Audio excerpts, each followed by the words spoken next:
Dashur miq, selamu alaikum, po takohemi bashkë për të realizuar emisionin e fundjavës Kolazhi javor, ku në vazhdim ju ftoj që bashkë të ndjekim përmbledhjen javore të emisioneve të shumta dhe tematikave të ndryshme që janë trajtuar gjatë kësaj jave. Sigurisht që tashmë kishte edhe këshilla të shumta përmes temave edhe për pritjen e muajit të bekuar të Ramazanit. I ndjekim përmbledhjen së bashku.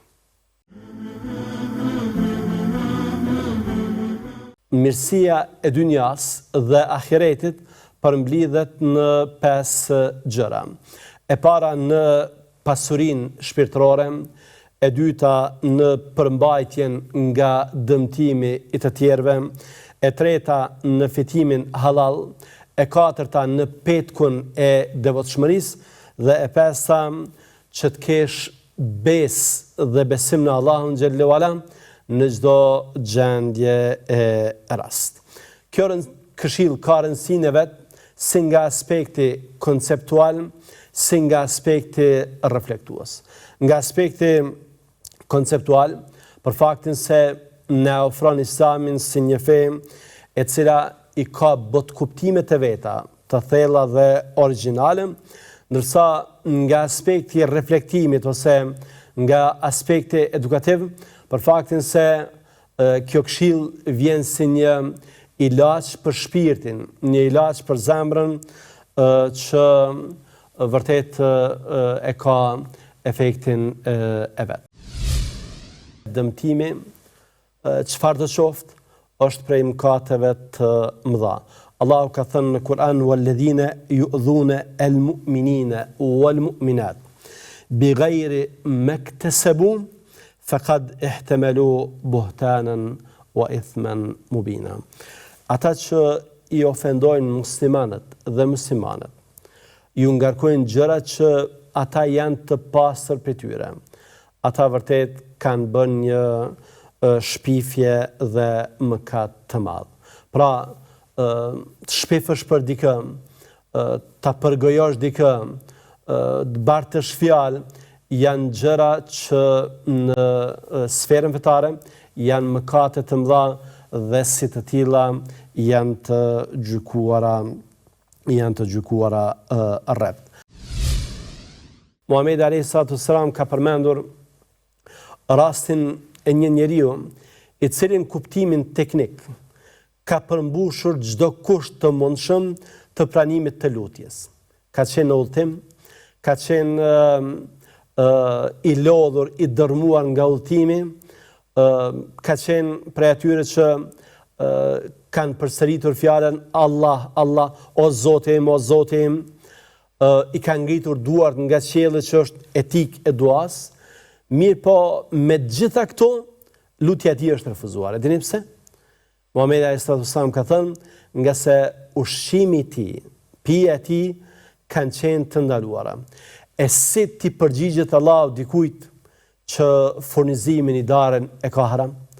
Pra në qoftë se ne fitojmë haram, atëherë duhet ta dimë se ky kanalin ndërmjet nesh dhe Allahut te bareke ve teala është mbyllur dhe do të mbetet i tillë përderisa ne nuk e hapim duke larguar këto pengesë, këta gurë që janë gurët e haramit. Kur flasim për Muhammedin sallallahu alaihi wasallam në këtë aspekt, si ishte në këtë adhurim, si falej, si agjerante, si bënte haxh, ne flasim për një njeri që Allahu te bareke ve teala ka dërguar të jetë shembull për neve. Andaj nuk mund të adhurohet Allahu ndryshe, absolutisht, përveç se ashtu sikur e ka adhuruar pejgamberi alayhi salatu wasallam. Prandaj të mësosh për pejgamberin alayhi salatu wasallam si është fal, si ka agjëru, nuk është diçka vullnetare, nuk është diçka vetëm vepër e mirë, apo që mund ta mësojmë edhe nga dikush tjetër. Jo, është një mësim që e bëjmë ne për veten tonë nga një figurë që është e pa alternativë, e pa anashkalueshme dhe pa zëvendësueshme. Allahu xhallahu ala në Kur'an na ka obliguar me ndjek Muhammedin sallallahu alaihi wasallam. Në Ramazan shtohet zotëmëria, shtohet përkushtimi. Andaj e para që e marrim ne nga jeta e pejgamberit është vlerësimi i muajit Ramazan. Pejgamberi e vlerësonte këtë muaj shumë. Dhe nga vlerësimi i këtij muaji e shtonte zellin, e shtonte aktivitetin, e shtonte adhurimin në mënyrë të veçantë, edhe në raport me Zotin xhallahu ala, po edhe në raport me njerëzit. Çka e veçante më shumë të këtë adhurim? Pse ata ishte përkushtuar në gjitha fushët e adhurimit. Po çka e veçante më shumë? Po dyshim ajo që e veçante më shumë pejgamberi në Ramazan ishte lidhja e tij me Kur'anin. Lidhja e tij me Kur'anin. Sikur që është përmend në transmetimet të Aishës ibn Abbasit e kështu me radhë, se pejgamberi sa kishte kontakte dhe komunikim të veçantë me Xhibrilin në muajin Ramazan, të cilët i lexonte Kur'anin, apo dhe e dëgjonte nga Xhibrili një lloj përsëritje dhe ngulitje të Kur'anit edhe në kuptimin e përmendsh, po edhe në kuptimin e njohjes së kuptimeve që i mëson të Allahu pejgamberit, ai pastaj të mëson neve. Mos e ndaj vllaun për vllaut, mos e ndaj motrën për motrës. Kë pikujt po flas. Mos e ndaj agjërimin nga namazi, mos e ndaj më. I ka bëu Allahu bashk. Pse po i ndan? Mos i ndaj. Agjëra dhe falu. Agjëra dhe falu, pa problem. Pse agjërimi është obligim në veti, namazi është obligim në veti. Ti agjëra. Po çdo agjërimin. Mos e bë peng me namazin kuptim me thonë që s'po falën as nuk pa agjëra. Jo, agjërati. Po pse s'po falësh? Falu më. S'pa kur Ramazan falu. E gjithë mund të më falë, po agjëru shumë. Tjetër ambient, tjetër situatë, shikon mbyllën dytë e xhenemit, hapën dytë e xhenetit, prangosen shejtant, një mëshirë e Allahut e veçantë zbrat, një falje e madhe ofrohet, një mirësi e Allahut fryn në vazhdimsi si puhiza e pranverës që qetëson shpirtin e të kënaq. Prej dobive të kërkimit faljes dhe të pendimit është se Allahu të jep jetë të këndshme, të jep siguri, të jep lumturi në këtë botë dhe në botën tjetër. Në një ajet kuranor, Allahu subhanahu wa ta'ala thot, kur përmend historinë e Nuhut alayhis salam, thot faqultu astaghfiru rabbakum innahu kana ghaffara yursilis samaa alaykum midrara. Thot dhe ju thash bani falje, kërkoni falje Zotit tuaj, sepse ai është falës i madh. Ai është i cili sjell begati dhe bereqet nga qielli. Ai është i cili ju jep, ja ushton pasurinë dhe fëmijërinë dhe të gjitha mirësitë e kësaj dynjaje dhe të botës tjetër.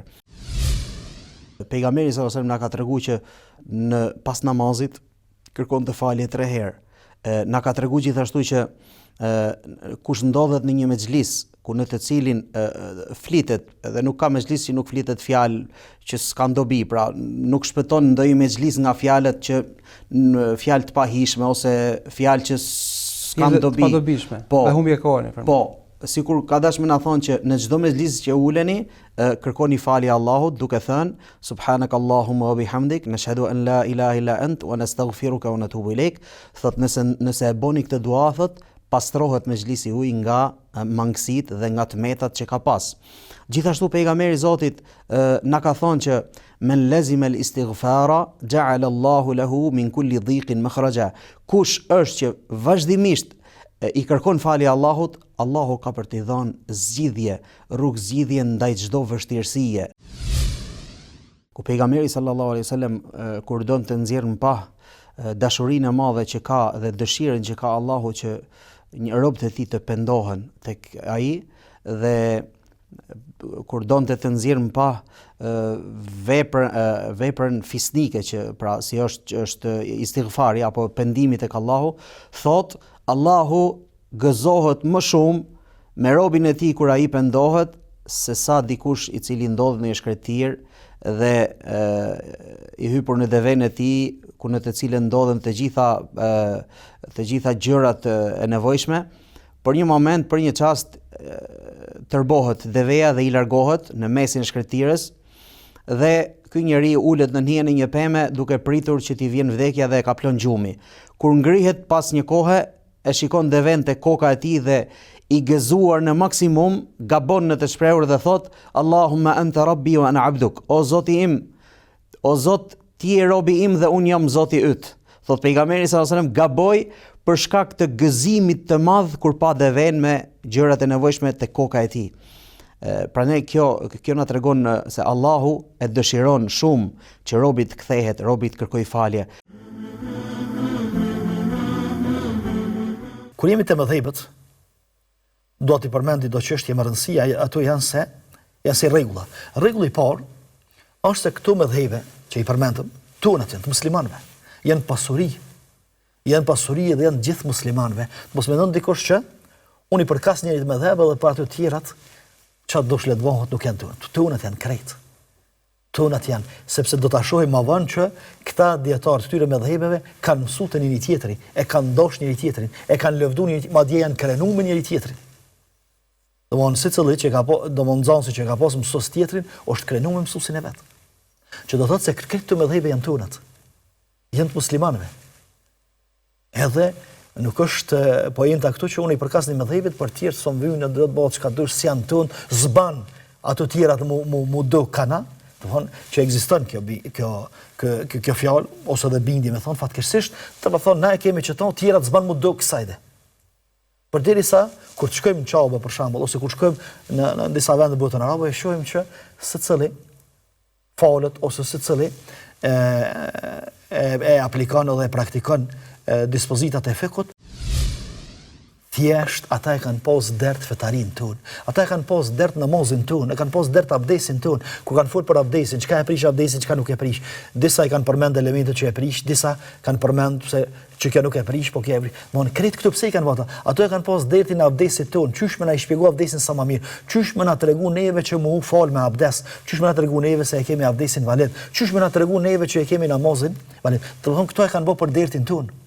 Për dertin e muslimanëve, edhe për ata librat e tyre sot kanë mit të gjallë, edhe për ata librat e tyre sot mësohen na për gjithë botën islame, nga gjithë muslimanët edhe mësohen në atë formë edhe lexohen fatvat e tyre sikur se mi pas thonë dje dhe mi pas lexuar dje, sepse e kanë pas dertin e muslimanëve. Përderisa e kanë pas dertin e namazit tonë, e kanë pas dertin e haxhit tonë, e zakatit tonë, se çysh më na i shpjeguan në mënyrën më të mirë. Çysh më na tregu se ai ke prish abdesin as e ke prish, çysh më na tregu se a është namazi në rregull as s'është, çysh më na tregu se haxhin a ke kry çysh duhet ajo, për ta kanë bërë.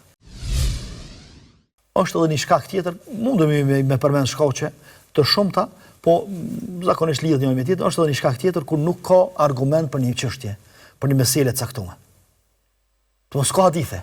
Tash dietarët mundohen me sjell vendimin e shariatit për atë çështje. Për shembull, gjyshi me vëllezërit. Nëse vdes dikush edhe lën gjyshi me vëllezërit që e kemi përmendur në emisionin e kaluar, do thonë, a trashëgon gjyshi me vëllezërit apo gjyshi i largon vëllezërit prej trashëgimisë. S'ka hadithe. Kështu që dietarët pastaj kanë dhënë verdiktet e tyre, edhe shpjegimet e tyre, edhe disa kanë thënë që gjyshi i nxjerr prej trashëgimisë vëllezërit, disa kanë thënë që gjyshi nuk i nxjerr, po bashkë me vëllezërit trashëgojnë se cili dohet hisja e vet. Pse këto mendime? Për shkak se nuk ka argument, nuk ka hadith për pejgamberin alayhis salam në këtë çështje. Kemi përplot argumente të cilat e thrasin njeriun e arsyeshëm, njeriun e mençur, njeriun i cili di të logjikoj, i cili mediton në qetësi gjatë pa ndikime paraprake për të vërtetat e mëdha të cilat kanë të bëjnë me një të vërtetë të vetme e cila ka të bëjnë me Zotin një fuqiplot, ekzistencën, fuqinë dhe madhrinë e tij, e pastaj edhe ato të cilat ai Allahu një na thret që ne të ndalemi, të mendojmë, të reflektojmë, të logjikojmë dhe në mënyrë të arsyeshme të ecim në rrugën e drejtë. Idhujtarisë dhe shirkut i mungon logjika dhe dija. Pastaj ky ajet tregon se çdo krijesë është rob dhe krijesë e Allahut, si dhe po ashtu ajeti tregon se Allahu i lartësuar është mbi çdo përshkrim të padrejtë dhe të rrem që dikush mund t'i atriboj Zotit te baraka wa taala. Ajeti 101. Tash mas kësaj Allahu dhul Jalal shiqeni çfarë shembull të bukur na sill ku thot bedi'us samawati wal ard. anna yakunu lahu waladun wa lam takun lahu sahiba wa khalaqa kulla shay'in wa huwa bi kulli shay'in alim. Shëqeni sa i bukur është ajeti 101, thëtë Allahu fuqiplot. Aja Allahu është krijuesi i qiejve dhe i tokës nga hiçi. Si mund të ketë Allahu fëmijë kur nuk ka bashkëshorte? Ai ka kriju çdo gjë dhe është i gjithdijshmi për çdo gjë. Allahu në ajetin 104 tha, unë juve ju sjella shumë argumente të qarta. Janë shumë të qarta, janë të dukshme, janë të prekshme, janë të kuptueshme. Argumentet e qarta janë për gjitha kategoritë e njerëzve, për gjitha sojet, nga se njerëzit nuk janë të njëjtë. Dikush është më i trash në mendje, dikush është më i lehtë, dikush është më i kthjellët, dikush është më i zgjuar, dikush e kupton më njëherë, dikush e pranon më njëherë, dikush duhet shumë herë mirë po, në përgjithësi, këto argumente të cilat na solli Allahu janë të qarta. Çka nën kupton janë të qarta? Thot Imam Tabariu, Kurani është një prej këtyre argumenteve të qarta. Pastaj shpallja hyjnore. Pastaj prova të qarta, të cilat dëshmojnë dhe tregojnë njohshmërinë ndaj krijuesit. Kur themi domethënë që bashkëshorti është shtylla e shtëpisë, qawam, nën kupton që ai ka barrën, ai ka përgjegjësinë, ai ka amanetin, ai ka, domethënë ai duhet të mendoj për më të mirën e mundshme për veten e tij, për bashkëshorten e tij dhe për familjen e tij. Si më thënë ai është barr, ai ka barrën, ai ka përgjegjësinë, ai ka amanetin. Normalisht që familja në Islam e ka një udhëheqës, e ka një të parë. Dhe e ka një njëri që, si më thënë, i merr të gjitha mbi supe, ngarkesat kryesore dhe më të rëndësishme në raport me familjen. Po kjo nuk përjashton të tjerët nga përgjegjësia dhe kjo nuk do të thotë që ai bën çdo gjë me mendjen e tij, sepse vetë profeti alayhis salam ka pas momente që ka marrë mendimet e bashkëshortëve të tij, pra ka marrë mendimin siç kemi rastin Hudejbijës edhe raste të tjera. Domethënë nuk është se ka qenë mendimi i tij taksativ. Një bashkëshort i mirë në radhë parë është në rregull me Zotin, pra me kuptimin nuk ka probleme për sa i përket haramit, halallit që sjell në shtëpi. Nuk ka probleme për sa i përket farzeve dhe detyrimeve që ka karshi Zotit. Mundohet në maksimum të ruhet nga harami dhe mundohet që brenda familjes tij të jetë domethënë personi që mungon faktikisht. Pra burri në rastin e bashkëshortës, fëmia nëse i ka prindrit gjallë, vjerë dhe vjera në rastin e bashkëshortës, pra ky i bie që të jetë baba dhe nëna e tij, dhe nëse ka antar të jenë familje, le të jetë vllai që mungon e kështu me radhë. Pra ai duhet të jetë, domethënë, në rolin e vet në familje që Zoti i Madh i ka lënë në rastin fjalë që është bashkëshorti. Pra ai duhet kuptojë se ka një rol i cili ka në vete, le të thënë, edhe privilegjin deri diku, se, si më thënë, nëse kjo familje shkon mbar dhe mirë gjitha se vapet dhe shpërblimet do i vinë këtij. Po ka edhe përgjegjësinë që do të thotë nëse nuk e pa hakun, domethënë familjes nuk përgjigjesh ashtu siç duhet, do të thotë se përgjegjësia do t'i vijë atij. Prej detyrimeve ose detyrime që ka bashkëshorti në bashkëshortes tij është t'i sigurojë asaj dhe familjes t'i sigurojë, le të themi, shpenzimet, strehimin, nevojat personale që i nevojiten dhe normalisht pastaj nevojat, le të themi, nevojat e shtratit. Kur themi për shpenzimet, kjo nuk kupton që burri ka përgjegjësinë dhe barrën kryesore në familje për të ushqyer dhe për të kujdesur dhe për të përmbushur nevojat financiare të familjes. Ai ka përgjegjësinë dhe barrën kryesore. Në këtë kuptim, domethënë duhet të jetë një menaxher shumë i mirë i situatave dhe i rrethanave, po edhe i shanseve dhe i mundësive që i jepen në jetë në mënyrë që të sjellë halal në shtëpi, po edhe të sjellë diçka që është e mjaftueshme për familjen. Pra që t'ju mjaftoj dhe mos kenë nevojë, domethënë që familjarët ta vuajnë këtë pjesën e shpenzimeve. Pushteti është pasuria, pushteti është fjala, pushteti është autoriteti. Po nuk e përdorin këtë pushtet as për të rrahur krahërorin e tyre, as për të thënë që kur je besimtar, Zoti ta bën dhe mbar, por që e përdorin pushtetin e tyre jo për shkatrim, e përdorin për udhëzim. E përdorin nganjëherë dhe me kërcënim, me presion, por jo në emër të tyre. E përdorin në emër të atij që në emër të mëshiruesit, mëshirbërësit, sepse qëllimi nuk e kanë të shtypin një rival tjetër që është në krahun tjetër, që është edhe ai pushtetar apo i pasur, por nuk ka besim. Nuk e përdor ashtu i pasur i musliman dhe pushtetari musliman, nuk e përdor në atë formë besimin, por pushtetin e tij, pasurinë e tij e përdor për udhëzimin e tjerëve. Sidomos për njerëzit e kategorisë së tij, por gjithmonë duke i ftuar ata tek një pushtet që është më i madh se sa i vetë atij.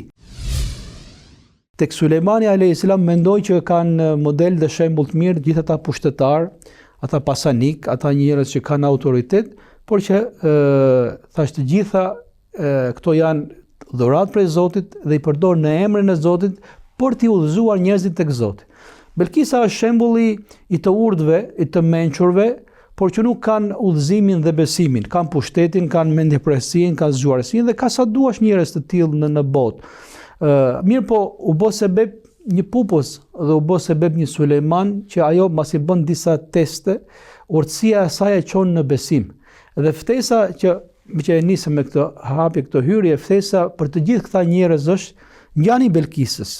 Ngjani asaj që pasi teston dhe kupton që mesazhi që ka ardhur është mesazh fisnik, nuk është mesazh denigrues, nuk është shkatrues, por na fton në diçka që është më e mirë se sa ajo që kemi, ajo në fund përfundon me në besim edhe në fenë e Sulejmanit a.s. Njeriu duhet të kuptojë që dhurata më e madhe që jep Zoti një krijese është besimi, është udhëzimi dhe është orientimi.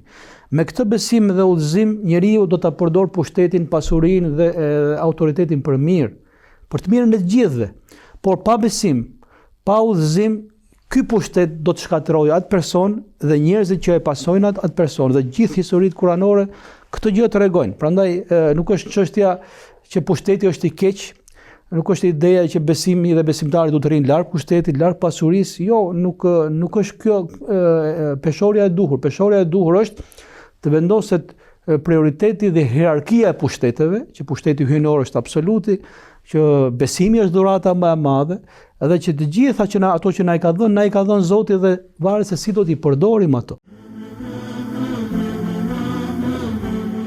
Po u kuptua drejt sabri dhe po u kuptua drejt roli që ka pasaj sabri dhe po u kuptua drejt cilat janë fushat në të cilat duhet të instalohet dhe duhet të jetë determinues sabri, të dashur, ne e kemi kry gjysmën e punës në jetën tonë. Pastaj krejt që kanë mbetet është kërkimi i këtij sabri dhe funksionalizimi i tij. Në rast të mungesës së njohurive se duhet të sabër i madh për realizimin e asaj që kërkohet prej neve, ne e kemi humbur qysh në start betejën tonë dhe jemi pastaj të paaft për arritjen e sukseseve dhe daljen fitimtar në fund të rrugtimit. Sabrin dhe imanin e ka sjellë Allahu xhalla shanuhu bashk për t'treguar se imani ka mundësi që të realizohet vetëm atëherë kur ka sabër. Andaj thot Aliu radiallahu anhu, thot sabri dhe domethënë me imanin janë sikur koka edhe trupi. Dhe në këtë rast Aliu radiallahu anhu na mëson se trupi në këtë rast është imani, ndërsa sabri është koka. Po u hek koka, pa dyshim se trupi nuk ka mundësi të funksionoj dhe nuk ka mundësi që të jap asnjë nga frytet ose punët ose angazhimet të cilat mund të kryej funksionimi i trupit. Andaj thot Ibn Qayyimi, sabri është qëndrueshmëria e zemrës në momentin e goditjes së saj nga çdo gjë e cila e pengon rolin e saj. Sigurisht se fusha e parë, pra në të cilën na nevojitet dhe na duhet sabri, është kërkimi i dijes, mësimi dhe kuptimi i mirëfillt i fesë së Allahut subhanahu wa taala. ai cili nuk ka sabër, ai s'mund ulet të mësoj. Edhe ti tani që po na ndëgjon, mos me pas sabër, nuk i mundësi me përcjell këtë emision deri në fund. Duhet sabër. Sepse afër e ki telefonin me ndrusin e kanaleve shumë lehtë tërhek me vendos dikun tjetër shikimin, dikun tjetër ka diçka ndoshta ma tërhece për momentin e kështu me radhë, andaj duhet sabër për ndëgjim, duhet sabër për kuptim, duhet sabër për mësim, duhet sabër për përsëritje. Andaj çdo herë në historinë e gjatë të Islamit kanë arrit me mësu dhe kanë arrit me e kuptu këtë fe ata cilët i ka shoqëru sabri tyre. Sikur se çdo shtyllë tjetër islame, sikur se çdo vepër tjetër madhore, edhe xherimi ka kriteret, i ka kushtet e veta. Në shkollën juridike hanefite e banin ndarjen mes kushteve obligative dhe atyre që duhet të plotësohen ose që kërkohen për të qenë agjerimi pranueshëm ose i vlefshëm. Për kushteve obligative është në radhë parë Islami. Do thotë që i bie se nuk pranohet agjerimi pa qenë musliman. Praktikisht nuk pranohet besimi. Gjithsesi ka të bëjë pra me tërësinë e konceptit të fesë dhe të besimit. Pastaj kushtëzohet që personi të jetë mendrisht i shëndosh. Pra mos të ketë problemi psiqike, praktikisht i bie se lirohen ata që kanë probleme psiqike ose smundje psiqike, lirohen nga xherimi, dhe e treta kushtozohet që të jetë personi në moshën madhore.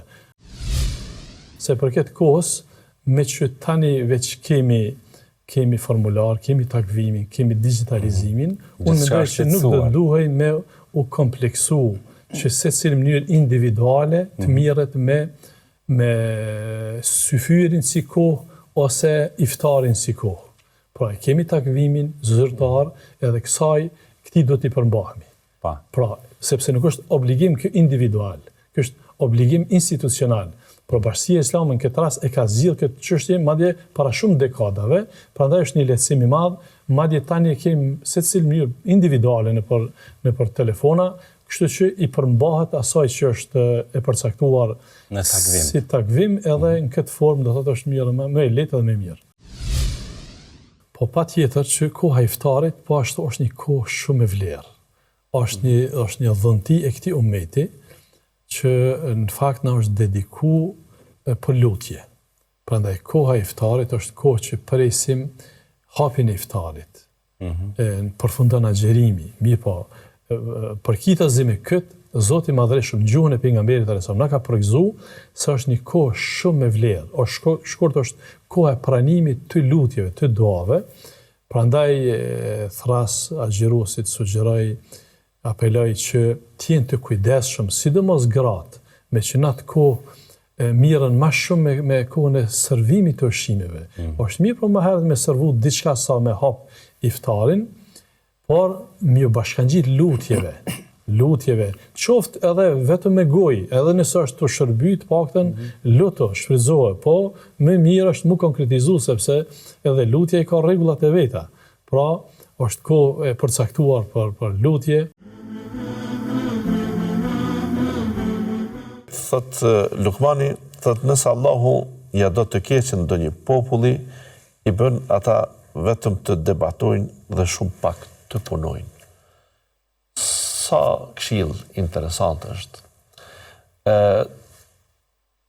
Njerëzit kur bëjnë shumë debate, shumë fjalë, shumë polemika, shndrohen pastaj, dhe ato polemika janë thjesht as pak dobipruese. Më e pakta që i bëhet me fjalët e shumta, me debatet e shumta, më e pakta është humbja kohës. Pra, prej pasoja më të vogla do të ishte kjo, që njerëzit jepen shumë mas llafeve, mas bisedave, mas analizave, e shumë pak janë që veprojnë në mënyrë praktike. Sa shumë kjo më korrespondon me atë realitetin tonë, që shumica e kanaleve televizive fokusin e emisioneve nuk e kanë në çështje arsimore, në çështje shkencore apo në çështje edukative. Më tepër e kanë në debatet politike. O birim, ruaju e mos e shoqërot të keqin, sepse ai është si shpata. Pamjen e ka të bukur, por gjurmët ose pasojat i ka të këqija. Vërtet, njerëzit kanë shumë pasion edhe pas armëve. Duken të hjeshme, i blejnë shtrejt, i reklamojnë njëri me tjetrin, qofshin ato armë të ftohta apo armë të zjarrit. Ai thot, Lukmani thot, mos u shoqëro me njerëzit e këqij, sepse njerëzit e këqij shpesh mund të kenë nga pamja tyre jashtme joshje. Mund të kenë nga pamja tyre jashtme një magnet cilët duket se pse të mos e shoqëroj këtë, po ky sa njeri i mirë, ky sa i arritur është, e tjera tjera. Por në fakt, ashtu sikur thot Lukmani më porozin për djalin e tij, thot ata janë sikur shpata, vizdojnë, vezullojnë, pra. Duken të mirë, duken të hjeshëm, duken të pashëm, por pasojat i kanë të mëdha. I mençuri duket se është i mençur. Nëse do të marrë një vendim, nuk do të marrë një vendim të aty për atyshëm, i cili vendim prodhon plot e plot pasoja.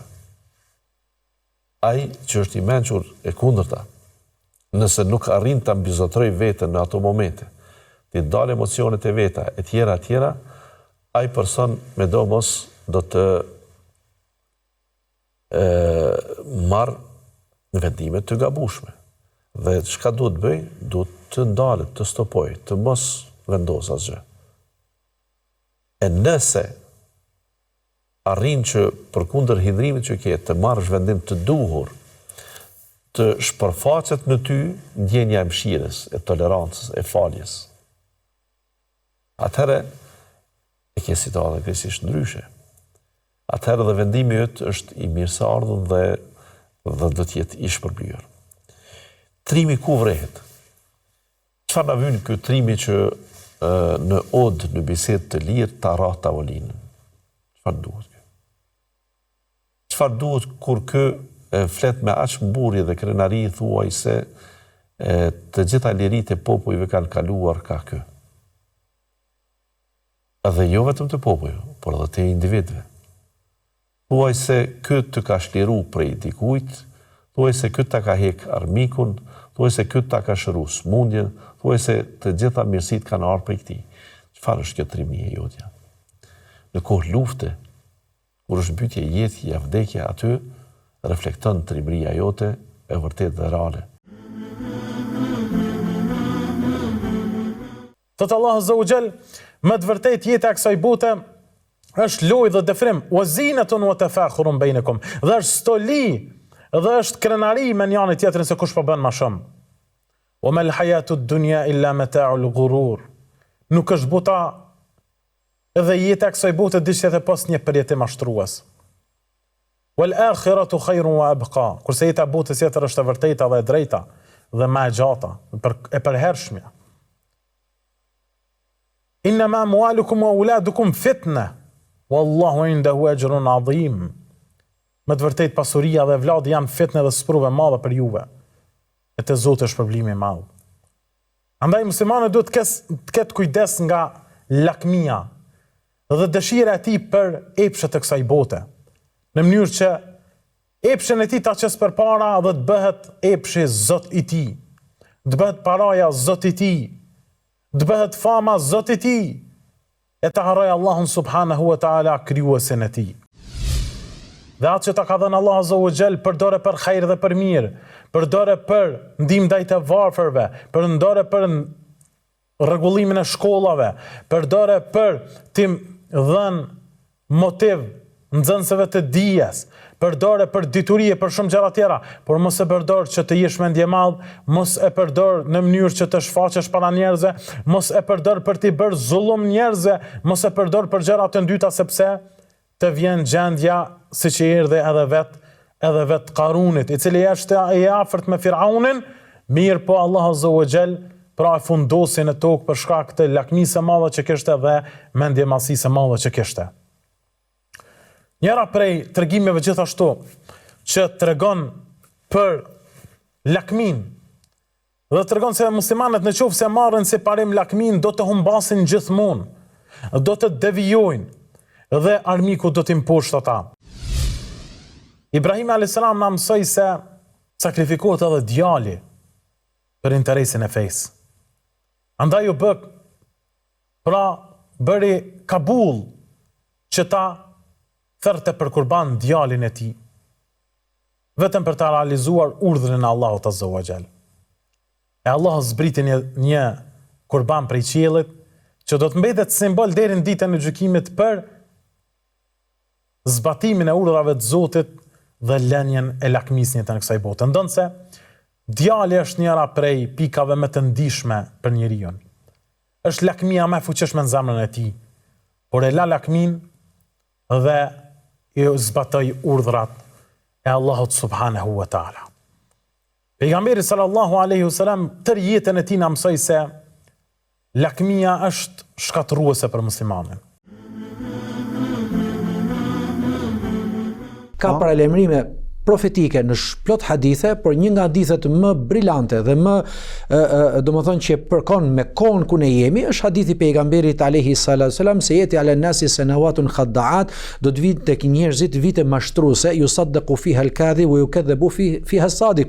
Do të përgënjështrohet personi që flet të drejtën dhe do të besohet si njëri, do të merret si njëri besueshëm personi i cili gënjen, dhe do të merret në emanet, do të besohet për punët e tij, veprimtarinë e tij, personi i cili mashtron, dhe e kundërta, personi i cili është i sakt, e ruan marrëdhënien, e ruan fjalën, e ruan besën, ai do të konsiderohet mashtruesi. Kështu ka thënë pejgamberi alayhi salatu wasalam.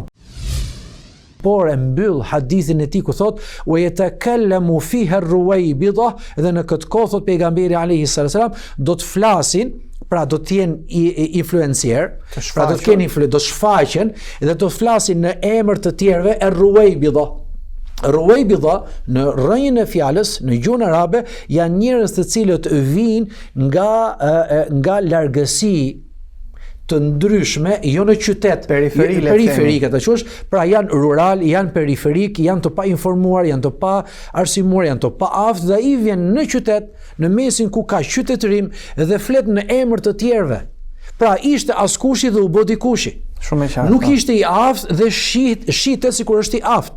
Ai nuk ka vlera dhe merr vëmendjen e personave që kanë trashëgimi vlerash e kështu me radhë. Ja ku është koha ku jemi sot. Njeriu a duhet shpenzoj apo duhet të investoj? Njeriu i cili investon për vetveten dhe familjen dhe për të ardhmen e tij, ai ka një njësi matse për të gjithë veprimtarinë e tij. Ai personi i cili nuk din se çfarë quhet investim dhe nuk din çfarë do thotë investim, dhe nëse ka pasuri nuk din të investoj, ai vetëm do shpenzoj. Po ku do shpenzoj? Ai nuk është vetvetja, ai nuk është dikushi, ai nuk është model, atëherë do marr model dikë tjetër. Dhe do të filloj kjo jetë e cila është krejtësisht, domethënë një jetë e përhumbur që nuk mund të çojë vetëm se në përhumbje, nuk mund të çojë vetëm se një rrugë gabim dhe në fund fare nuk ka fituar asgjë. Kush nuk e braktis gënjeshtrën, dëshminë e rrejshme dhe të vepruarit me të, le ta di se nuk ka nevojë Allahu subhanahu wa taala që ai të braktis të ngrënën dhe të pirin. Më thënë thjesht braktis dhe më thënë dy nevoja të trupit të ti. Ndaj dhe agjerimi i nderuar im qenë ka mburoj sepse është një shkollë e cila ty të edukon, por mburoj dhe nga zjarri i xhenemit. Dhe Zoti i gjithësisë ka caktuar një derë nga 8 dyert e xhenetit që bart emrin Er-Rayyan, ose porta e atyre që duhet të shuajnë etjen, nga e cila thot profeti alayhi salatu wasalam hyn vetëm agjëruesit. Agjëruesi thot i dërguar i Zotit i ka 2 gëzime. Njëri gëzim në dynja kur ai nis dhe bën iftar, pra që gëzohet trupi i tij pas një lodhje, sepse ai është mundim, patjetër që është i mundimshëm. Dhe i dyti gëzim është kur takohet me Allahun Zotin e tij.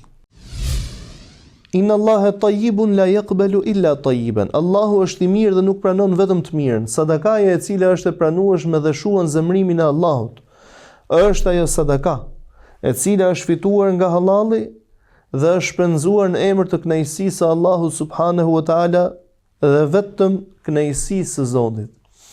Cilin zemrim shua ka i nderuarim, dhe pse Zoti duhet jetë i zemruar me robin e tij. Dije se Allahu subhanahu wa taala të don dhe më don dhe i don të gjithë krijesat më shumë nga çdo krijesa veten e tij. Më shumë nga që don ti veten tënde të don Allahu subhanahu wa taala. Allahu kërkon prej teje dhe të thret vazhdimisht, dhe të drejtohet domethënë me thirrjen për shpëtim. Për 5 herë në ditë ai muezinit thret ty dhe mua: Hayya 'ala s-salah, hayya 'ala al-falah. Eja në namaz, eja në shpëtim. Për më shumë se 1800 herë për gjatë vitit të fton në këtë thirrje. Vazhdimisht Zoti xhella xhelalu ta lën derën e pendimit hapur. Ndërkohë që ai njeriu për sa kohë e zemron Zotin xhella xhelalu, kush prej nesh nuk ka shkelje në kuadër të asaj se çfarë e hidhron Allahun subhanahu wa taala, si thot profeti sallallahu alaihi wasallam, që Zoti ka kufi. Zoti ka kufi, domethënë Zoti thot xhelozon në këto kufit e tij. Kur ti i shkel kufit e Allahut subhanahu wa taala, ku ke shkelur? Ke zgjedhur ti bindesh vetes, ke zgjedhur ti bindesh shejtanit mallkuar, dhe ke zgjedhur të braktisësh kënaqësinë e Allahut subhanahu wa taala. Ndaj Allahu ka këto kufi, të cilët ti me shkeljet që bën, me sadakan që e jep për hir të Allahut subhanahu wa taala, çfarë ndodh me ty?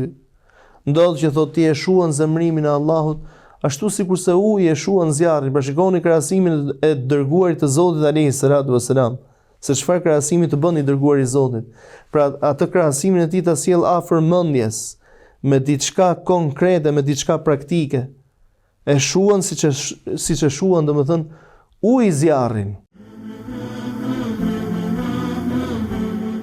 E të dashur miq, këto ishin përmbledhjet të ndryshme që ju sollëm për këtë emision përmbledhës të emisionit Kolazhi Javor. Faleminderit shumë që na ndoqët. Mirëmbëjtje.